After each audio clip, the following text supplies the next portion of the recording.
How you doing, everybody? Welcome to Monster Territory, brought to you by the Foul Territory Network. After a great win last night, the good feelings are gone just like that. And the same old story keeps happening with this Red Sox team. Consistent inconsistencies. No matter how good the win was last night, doesn't matter if they can't keep it at a consistent rate. I mean, what else is there to say, really? I feel like I could probably end the show on that note, honestly, because that's been describing this entire season up to this point. Yeah, sure. Last night, that was great. Love to see it. Love to see Raffy with the walk-off, a feel-good win. Could that be the win that turns the season around and getting on the right track? But when you come out there today, with an effort like that, hey, Raffy did stay hot. We'll talk about him. But, at the end of the day, it takes all the guys on the roster to contribute. Brian Bello with a bad day today. We'll talk about him. I have an idea of what's going on with him. I know it might seem simple, but I'm going to look at a couple other things when it comes to more of the advanced metrics with him. Sean Newcomb, shout out to him today. This guy, he's been saving the bullpen on multiple occasions this year. He did what he could do. You're hoping for Bello to finally go deeper into a game, but, it is what it is. Shout out to him, though. He keeps saving this bullpen. But when it comes to the offense, right, it can't just be Raffy putting the team on his back. You have to have everyone contributing. And yes, Jarren Duran, he's been heating up as of late. Bregman's been one of the best players in baseball up to this point. But it's very clear the bottom of the lineup, at least, 6 through 9, it's missing something. And you're missing the extension in this lineup. So we'll talk about that. We all know what the answer is, but I'll dive into that in a little bit. But they're going to have to figure something out here because you got one of the best teams in baseball coming to town, and the New York Mets. I was saying earlier, about a week ago or so, the Tigers, one of the best teams in baseball. Well, yeah. I mean, they're good, but you want another good team, even better? Look at the New York Mets. We'll break them down. There's a lot of good things about the Mets. This is going to be a very tough matchup. But before we go any further, we do have a word from our sponsor. FT fan by now, if you're buying, selling, trading, collecting cards, Arena Club is the spot. We've been talking about them all season long, but I do want to focus on the slab pack experience, Kratz, since you've been ripping some slab packs digitally. And what happens? I mean, as a kid, you wanted to rip open the packs. How can they do this digitally? Oh, baby. This is exciting, how the graphics come out and everything. And, oh, yeah, the card that you pull, you can actually get that, John, physically. So it's perfect. It's all in one place, and it's a super exciting experience. Yeah, they send that to you from the vault if you want it. But if you look at it and you're like, it's not the card for me, I want to sell back, go for it. You can do any of that on Arena Club, and you can acquire the best value for your money with those slab packs, transparent checklists, and Arena Club's Slab Safe program. Right now, you can get 20% off your first slab pack or card purchase by going to arenaclub.com/foul and use code FOUL. arenaclub.com/foul. Use code FOUL. All righty, let's get back to it here, and let's get to the post-game breakdown. Let's start off with Raffy. Let's start off with the good thing. Obviously, had the walk-off last night. Since that post-game scrum where it got national attention from all the media outlets, my goodness, this guy was getting all the negativity, debate out there, who's right? Raffy, front office, should he be a team player? Should he stick to his guns? Since they already moved him off of third base, he went to DH. He said he wanted to stay there. So a lot of people thinking, you know what, that's the right thing for Raffy to do, to just stay at DH. Myself included, I'm thinking, hey, you know what, Raffy, if he can play some first base, I think that could be the best move because it opens up the DH spot. But you know what? I'm kind of at the point now where, especially with Christian Campbell getting reps at first base pregame, I mean, you might as well just leave Raffy at DH because the bat, you don't want to mess with it at this point. And we talked about this last night as well. In the offseason, I was thinking Raffy could be David Ortiz 2.0. We all know what David Ortiz did in his career for the Red Sox. Hall of Famer, one of the best hitters of all time, one of the best clutch hitters of all time. And seeing what Raffy has been doing over the last month or so, I mean, it's pretty incredible. And even since that post-game scrum, the guy's been off the charts, and you're thinking he's all this negativity. This is probably going to wear down on him at some point. It's been the opposite. Since that post-game scrum after the Rangers series, when they went to Kansas City, hitting .419 with a .514 on base, .677 on the slugging coming into today. 2 home runs in that time. Had the walk-off last night. He's been driving in runs. He's been an absolute force at the plate. And then a grand slam today. They really got it going there in the 3rd inning. You get a few runners on, and then Raffy just doing damage against a very good pitcher in Spencer Schwellenbach. This guy's been one of the best young pitchers in the game going back to last year. To me, you know what? As the old saying goes, don't fix what's not broke. Again, yeah, I would have liked to have seen Raffy at first base. I think that would have been a great team move, but at the same time, I could also see the other side of it, where if he feels comfortable at DH and if he's gotten into his routine and he feels good, don't mess with it if you have another option. And luckily, another option has popped up with Christian Campbell taking reps at first base over the past few days here. But it's very clear here, this lineup needs more. Yes, Bregman, he's been great this year. What a great pickup that's been. Jarren Duran, he's been heating up a little bit as of late. Had a good game last night. But they're missing something. After you get through 1 through 5, 6 through 9, you're seeing a lot of rallies just getting killed. Trevor Story's been ice cold. A lot of people are, starting to wonder about Trevor Story. You go on social media and, how many times did I see today, Trevor Story needs to be benched? I feel like I've seen that a million times. Or DFA Trevor Story, trade Trevor Story. It's all over the place. People are starting to take notice of it. He's slumping big time at the plate. And then, Abraham Toro, sure. He's been producing a tiny bit, right? Had the double last night. But this isn't a guy that you can count on consistently moving forward. Connor Wong, anytime he's in the lineup, it almost feels like a black hole of a spot. He's just not really doing all that much. These aren't guys that you can count on consistently. David Hamilton, sure, he has been hitting a lot better as of late. Over the last 15 games, hitting over 300. Over the last 7 games, hitting over 400. But then today, he gets thrown out at third base. After he steals second base, ball goes into the outfield, and he's going for third base with 2 outs. And I'm thinking, what are we doing? Like, why? It's a close game at that point. With 2 outs, why are you being aggressive like this? I get it, right? Try to take the extra base, and he's fast. I totally, I can see that point of view, but there's no reason to do that when you have that speed. I feel like I've seen guys with speed do this. It's almost like they know how fast they are and they get a little greedy.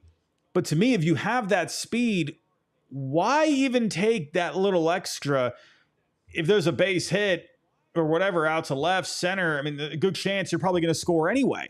So, Hamilton with the bad decision there. Sure, he's hitting better as of late, but you got to have the good baseball IQ at the same time. Is this a coaching staff thing? Is this a philosophical thing? Was this a David Hamilton thing? I'm not sure. I'm not sure what it was, but that was a poor decision, if you ask me. But getting to the point, they need more talent at the bottom of the order. You got it at the top. You got Duran. You got Raffy. You got Bregman, right? You got Christian Campbell up there, right? Willier Bray's been having a good year. But they need more at the bottom of the lineup. This lineup, I feel like, is lacking that extension all the way through. And we all know what the answer is. We all know. It's Marcelo Meyer and Roman Anthony, and Christian Campbell continues to be getting reps at first base pregame.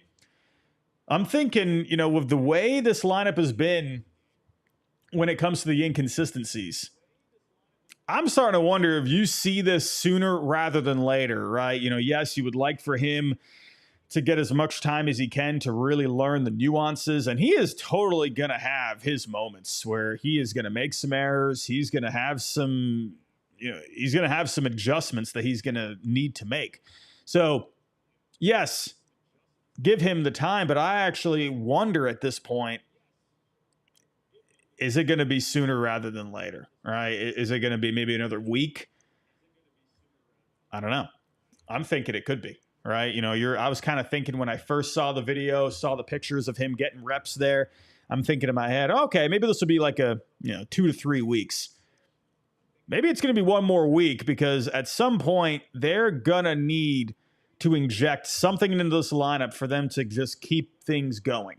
All right. They have these great moments like last night, great offensive performances here and there, even against the Tigers, right? Against Scooble, making the comeback the way they did.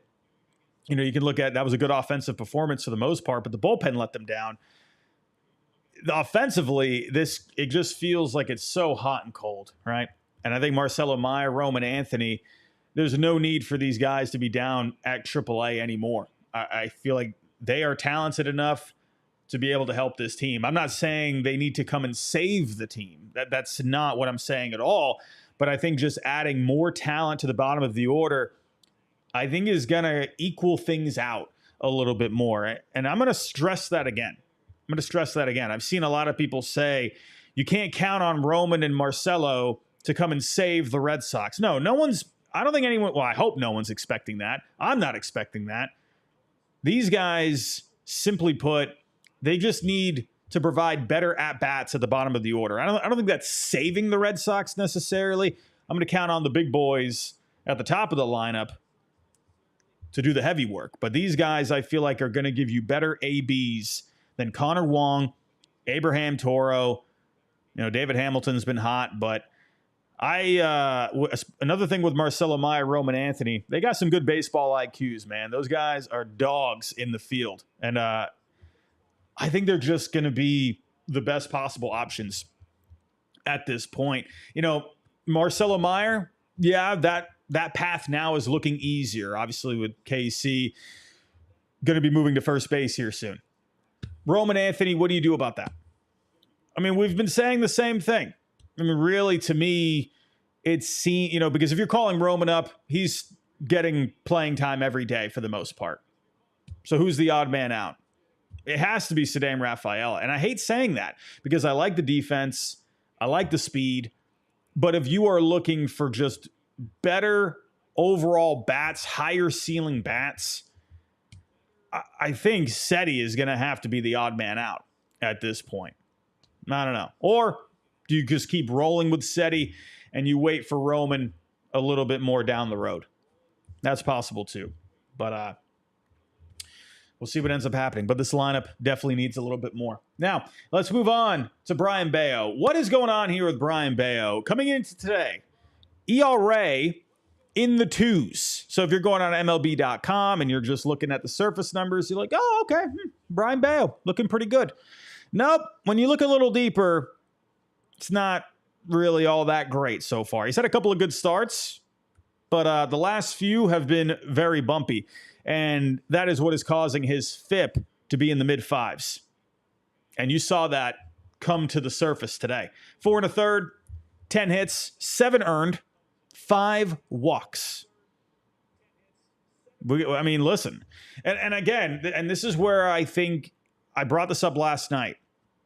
I feel like he's got unfair comparisons to Pedro Martinez. And I hated when he was getting those comparisons because it's like, you can't count. You can't make those comparisons, with a young starting pitcher like that. I felt like that was just irresponsible. I'm not saying that was coming from fans. You're seeing that from, people on MLB Network. Like, oh, there's comparisons to Pedro Martinez. It's like, why are we doing this, right? So I felt like from the get-go, this guy has had so much pressure on him.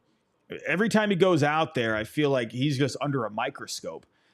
And this is a guy where he's human at the end of the day. And he is clearly going to be needing to work on some things here. And command is the big thing. He's up 1 walk per 9 from last year. Command has always been a bit of a thing with him. All right, go back to the first half last year. He was having a lot of issues with the walks. He's leaving pitches in the zone, too many hittable pitches. However, it's also a bit of a stuff thing too. And we'll take a look at the numbers here. Over on StatCast.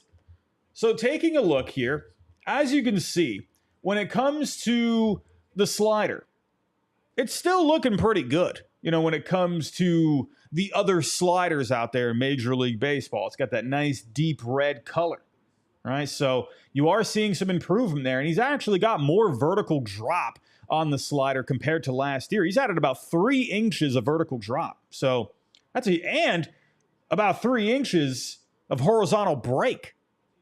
So the slider, stuff-wise, yeah, that's looking very good. However, when you take a look at the sinker, he's getting a bit less movement on the sinker this year. Last year, he was at 26 inches of vertical drop. And he's getting a little bit less this year, right? About a half an inch difference right around. Not a whole lot, but something to take note of. And then the changeup. This is the big difference that I'm seeing. Look at the changeup last year. 32.5 inches of vertical drop. This year, it's down to 30.8. So that's almost 2 inches right there. And also, take a look at the velo. Right? When it comes to the velocity on it, he has lost a little something on that as well.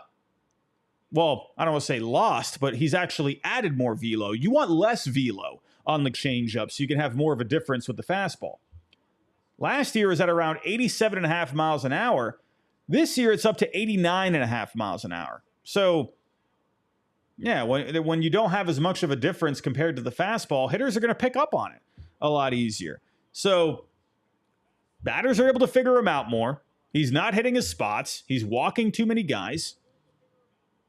Just too many hittable pitches, right? And today, he had a couple of moments where he had 0-2 counts. 4th inning, Austin Riley had 0-2.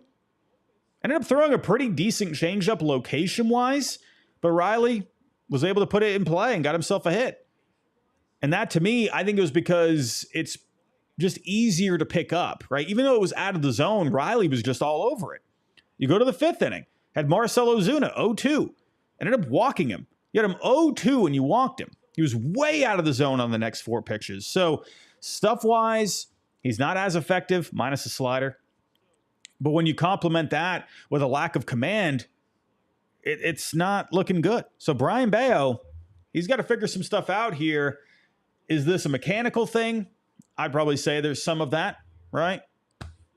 Release point, whatever it may be. Whatever it is, it's affecting him. And he's got to figure this out because, luckily, he's going to be good for the next few days. He's not going to have to go up against this New York Mets team. This Mets team is looking good, man. Very good-looking team. They're 6th overall in offense up to this point. 6th in offense. You got some guys banging this year in this lineup, man. Lindor, he's having himself a very good all-around season. Let me pull up the overall numbers. Lindor, both sides of the ball, he's going to be great for you. Pete Alonso, he's having a monster season offensively. 574 on the slugging, a 175 WRC+. The guy's mashing. He's going to get himself a nice fat payday. Juan Soto, the richest man in baseball. Got off to a bit of a slow start, but he's been hitting very well over the last month, over a 150 WRC+ over the last 30 days. You got a lot of bats you got to worry about. You've even got some other guys that are contributing this year. So their lineup, top to bottom, it's pretty good. Pretty good. It's pulling up some more numbers here. If you're looking, even like Luis Angel Acuna, sure, WRC+ doesn't look all that great, but this is a guy that's been making things happen in the lineup. Mark Vientos, he's not as hot as he was last year, but this is a guy that's always going to be a power threat. Brandon Nimmo, he's, the slugging is looking all right at a 428. He's not getting on base as much as he used to. So Francisco Alvarez, he's doing pretty well. So you got bats up and down this lineup, but you do got to worry about, obviously, Alonso, Soto, and Lindor. However, when it comes to the pitching side of things, they've been very good. Starting pitching and in the bullpen. So the pitching matchups, Hunter Dobbins going up against Kadai Senga. Walker Buehler making his return from the IL. That's going to be a breath of fresh air. I'm going to be very happy to see Walker Buehler back in this lineup. And then Garrett Crochet going up against Tylor Megill. Now, when it comes to the Mets this year, overall, they rank 5th in starting pitching. I got that right. So they're 5th in starting pitching. But the big thing about the Mets is they're keeping the ball in the yard. They're 1st overall in home runs per 9. You might be thinking, well, they're at a pitcher-friendly park. Well, no. On the road, they're actually top 5 in home runs per 9. So they're doing a very good job at that. And with the Red Sox this year, the offense, it's felt kind of almost all or nothing. So when it comes to the offense, I think the key is, you're going to have to really do something with the situational hitting. Someone like Kadai Senga, man, I mean, this guy is having a great year so far. 1.22 ERA, FIP at a 2.86. Clay Holmes, people were making fun of this move because he was a reliever. The Mets signed him to be a starter, and that is looking very good for them right now. He's going to be very heavy with the sinkers, so lots of ground balls. And Tyler McGill having a career year so far. ERA at a 3.74, FIP at a 3.15. He's been very good. This is a guy that's got some decent velo, some pretty good stuff as well. So situational hitting is going to be the key against this Mets team. Again, they're not giving up a lot of long balls this year, so you're going to have to find a way to get on base, put the ball in play, get the runners over, even work in some small ball, right? This is some very good pitching you're going to have to go up against. And then this bullpen for the Mets, man. You got a lot of good arms in this bullpen. Obviously, Edwin Diaz, but a lot of guys are stepping up here. Ryan Stanek has been great for them. Reed Garrett, he's been pretty solid this year. Max Kranick, he's been stepping up this year. Brazaban's been looking very good. A lot of arms in this bullpen, man. This is a very good Mets team. There's a reason why they have one of the best records in Major League Baseball. This is going to be a tough matchup, and losing 2 out of 3 to I hate to say it, a lesser team in the Braves. To me, I thought the Mets would be a better team this year, but this is a Braves team that, they had their issues at the beginning of the year. They have turned things around over the last few weeks, but I mean, you're losing 2 out of 3, to a Braves team. Sure, they're pretty good, but I mean, you got a great team here in the Mets. You just got swept by the Tigers, one of the best teams in baseball. You're going to have to figure it out against a better team. I think this Mets team is absolutely better than the Tigers. So it's going to be tough. It's going to be tough. But we do have a super chat. Wonder Davey in the chat. How you doing, my friend? $5 super chat. Bello's whip isn't the greatest either, around a 1.4. Yeah, I mean, for me, I'm really just looking at, the command with him. That's been a big issue going back to last year, but it's even more so this year. And then, I'm looking at what are the walks looking like? What are the strikeouts looking like with him? He's not giving up a lot of long balls, right? That's, I guess, at least overall on the year. As of coming into today, I mean, it was a 1.3, so that's close to a career high. But mostly with him, it's the command. It's the lack of the strikeouts. To me, Brayan Bello, he's going to have his most success when he has the command in check, because the slider, it's been a great pitch. And if he's able to set up these batters well enough, the strikeouts will come, but he's just lacking the command. So Brayan Bello, man, it's tough. It's tough because this is a guy that people were saying this could be the next ace of the Red Sox. But unfortunately, he's just continuing to try and figure things out. Caden in the chat, Sox need someone to step up and be the number 2 in the rotation. That's where hopefully Buehler coming back, that's going to help some things out here. Without him, you feel like the rotation's been lacking because he was looking very solid before going on the IL. So Red Sox diehard in the chat. I do believe we can turn it around, but it's frustrating to watch this bullpen crap themselves. Yeah, it's feels like just something new all the time, right? Tonight, Sean Newcomb today, he did his usual thing, saving the rest of the bullpen, right? They had a lot of work last night. So, but you don't want Sean Newcomb, you don't want this to be the only thing that he's doing, right? I mean, I'm tired of having the conversation where he's just in here to save the bullpen, right? I want him to be getting meaningful outs, right? And yeah, I know long relief, that's a big job of theirs, is to give you the innings, right? But I'd like for Sean Newcomb to, be in situations where, these more high leverage situations, it is what it is.